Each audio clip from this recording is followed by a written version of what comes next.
ఆకలి అయితేనే కాదు అని అన్నారు కోడలు. అత్త కోడలు అన్నది ఆకలి అవుతుంది. కోడలా అంటే ఏమాకలి అన్నారు. ఏమాకలి అని అన్నారు. కోడలు ఏం ఆకలి వేస్తా అని కోడలు అన్నదా? ఇంకా ఆ తడక ఇద్దరు సన్ను తడుకున్నారట. తడుకుంది అత్తకు కోడలికి మధ్య తడుకుంది. అటుకులు బుక్కుతాం అడిగే తడక అన్నదట. అత్తకు కోడలికి మాటలేదు, తడకతో మాట్లాడుతున్నారు. కోడలు అన్నది అటుకులు బుక్తుందేమో అడుగు అత్తను అని తడకకు చెప్పింది. కోడలు అడుగున్నది.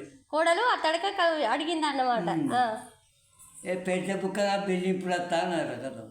పెడితే బుక్కనా బెల్లింపుడు వస్తా అంటే ఊరే పెడతాను కదా బుక్కనా అన్నట్టు అట్లా. అదన్నమాట.